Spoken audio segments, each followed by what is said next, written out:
So this group of ratio measures the short-term financial risk for copyright infringement by the copyright owner and or... All right, let's continue. Liquidity. So this group of ratio measures the short-term financial risk. This is a risk that a business would when it's not meet its obligation as they become due. Okay, so this kind of risk we call liquidity risk, which is called also short-term risk. We measure this risk by using current ratio, that's current assets divided by current liabilities. We talked about it before, right? When you want your current asset to be able to cover your current liabilities. Your current liability basically will be due within the next 12 months, and hopefully your current assets will be big enough, which theoretically can be converted into cash within the next 12 months as well. It's a quite rough calculation. And so this calculation, you can use warehouse to practice this calculation here. So you see that warehouse is quite comfortable in terms of covering its current liabilities. But although sometimes if for such big business, even they couldn't cover their short-term liabilities, banks are always happy to lend them money. So for Auckland Airport, I think they never be able to cover their short-term liabilities, but they can always get money from banks. Okay, so that's liquidity, but you should be really careful when you look at ratio. If a business's current ratio is below 1, that might be a red flag. But if this ratio is like constantly below 1 for over years, maybe it's just normal for the business, then you need to do a more thorough analysis for this business. Anyway, now there's a stringent way to calculate liquidity. So as you know, current assets includes some prepayments, some inventory. So these two, especially for prepayments, we didn't expect to convert into cash, right? So it makes sense that we deduct this amount from current assets before we calculate asset ratio. The reason we deduct inventory is because we don't know how soon this inventory can be converted into cash. We have no idea whether this inventory can be sold or not. So a more stringent way, or more conservative way, is to deduct the inventory amount from current assets as well. So using this ratio, we can perhaps more conservatively measure how liquid this company is. For service companies like Auckland Airport, they don't really have inventory. So when calculating asset test ratio, we just use current assets minus prepayments divided by current assets.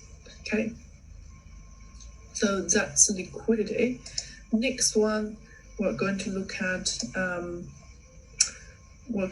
gearing ratio. So gearing ratio basically measures the financial structure. Okay, so the more debt a business carries, the less flexibility it has. Well, it makes sense, right? So when most of the money is not from the owner, most of the money is from bank. Obviously, you have to listen to them. Okay, how are you going to use the fund? You probably will also need to make them know. So the gearing ratio measures the financial structure that also affect your interest payment. So when you look at the gearing ratio, it's long-term debt. Gearing ratio, long-term debt, or total liabilities divided by total assets. Okay, divided by total assets. When you look at this, you should understand that this long-term debt will incur interest expense. And this ratio is actually closely linked or affect the interest coverage. Okay, the more long-term debt it carries, the higher interest expense it incurs. Okay. So when you look at this ratio, or when bank look at this ratio for a business, when the business wants to borrow money from the bank, the bank would definitely look at these two ratio. In particular, this ratio, if this business EBIT is quite small, if this ratio is less than 3 is the magic number. If it's less than 3, bank will be really reluctant to lend the money because they wouldn't feel comfortable to lend to a business that the EBIT is not much higher than the interest expense, the current interest expense. They want to see this ratio bigger than 3 before they're considering lending money to the business. Okay. All right. So a bit of practice here. You can do it in your own time. All right. This is the interest coverage, and you can see that the warehouse is quite comfortable in covering its interest expense. If warehouse, that's why we see that warehouse is quite easy to borrow money from bank for the acquisition. It's because they're quite comfortable in paying the interest. Okay. So next group ratio is about investment. Since this term, you are not required to write a report. We don't have this assignment for you guys. Investment ratio is less important in our course. But anyway, it's good to understand them. We have shareholders have two primary interests: the creation of value, that means the appreciation, the increase in share price, okay, and distribution of value. For example, how much dividends they can get paid from holding the shares. All right. So this is, for example, Apple's was it's not the recent one, but just give a brief idea what it look like. Okay, so basically you can get a dividend yield information from Google, from website, and you can see well, it should be the PE ratio. PE ratio is here as well. So we're going to look at earnings per share PE ratio first.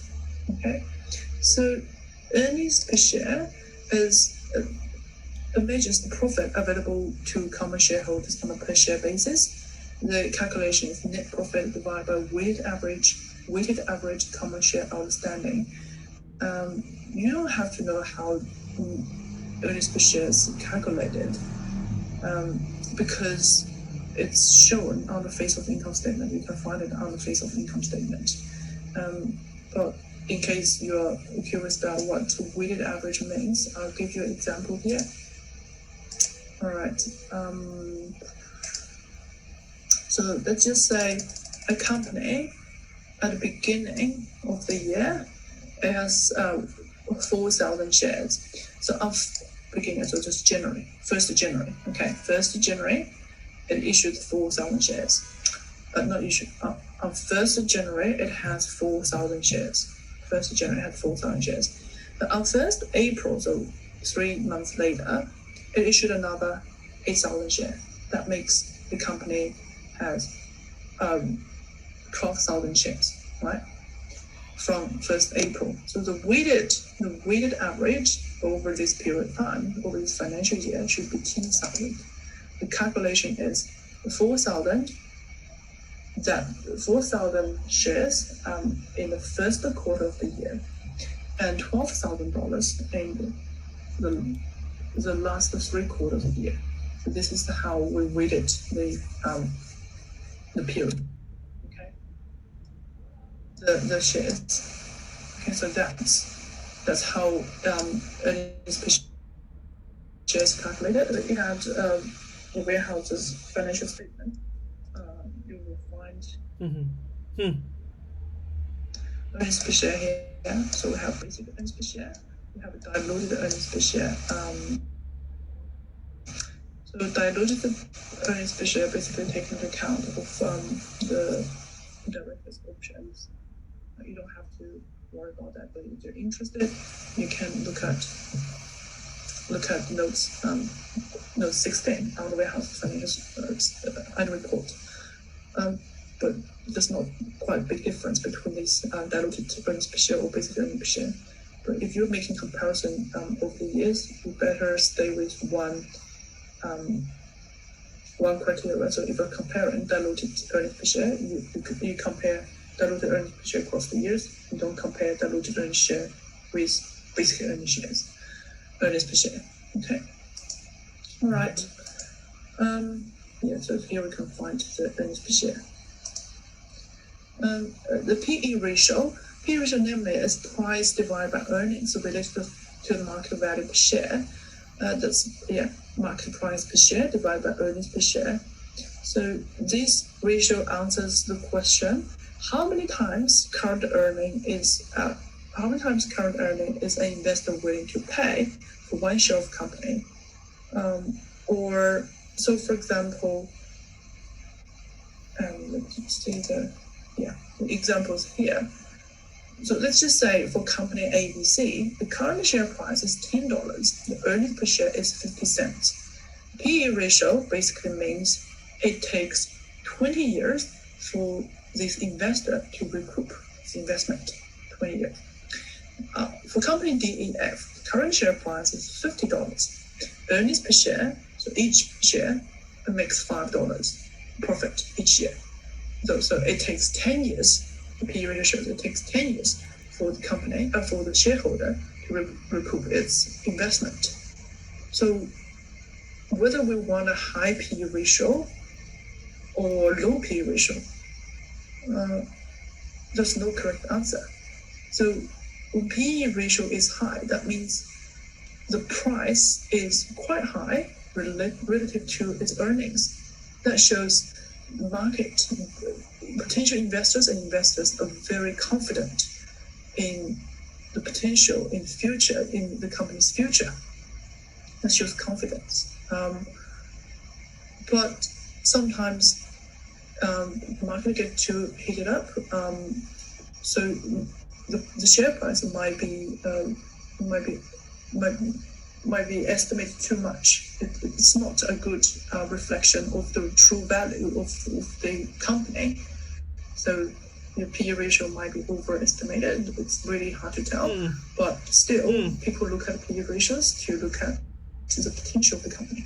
Okay, sometimes you see a low PE ratio, the earnings not much. Earnings perhaps higher, the price is quite low. It's likely that investors doesn't see much potentials in the business. Before COVID-19, if you look at Auckland, if you look at Air New Zealand, I think the PE ratio is quite low. That means people don't really see much potential in that business. Yeah, and also people is worried about the risk, the high risk of the business. That is why the price probably is not quite high in relative to its earnings. Yeah, so for PE ratio is people has different idea about PE ratios. But you can always look at a company's PE ratio comparing with its peers in the same industry to get a better idea about whether this PE ratio is too high or too low. Anyway, ROE is return on equity. So basically using net profit divided by average equity. So net profit is actually what's left for the business, returning the business, or not returning the business, but it should be theoretically goes to all the shareholders. So net profit divided by average equity shows return on equity, return to shareholders. Okay. All right. The last one is dividend yield. So dividends per common share divided by market price. The ratio is quite important to New Zealand shareholders because New Zealand shareholders, investors, favors cash dividends over capital gains, most of them. Okay.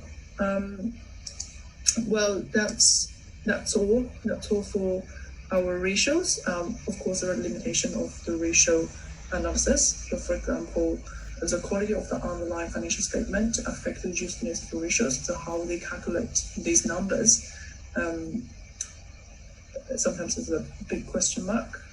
Sometimes people manipulate numbers, which is out of shareholders' control. Right? Ratios offers a restricted view of performance. It's just numbers. But there are lots of non-numeric information that cannot be captured by numbers. That when you analyze a firm's potential or future performance, you can't just solely rely on the past performances, these numbers. Third one, no two business identical comparison may be difficult. That's true.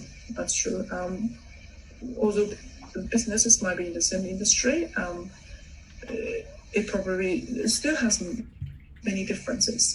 So the ratio, we can just look at it to give you some idea, but you can't solely rely on ratio. Again, you need to look at other information before you decide put your serious money into a business. The last point, not just the balance sheet, but also all the financial statements. They don't really come in time, right? Normally, there will be like 5 months later after the financial year ends. So the information is a bit outdated. So you need to update the information you get. Okay, there might be a lot of things happen after the financial report, after the financial year ends. All right, so that's all for the ratio analysis.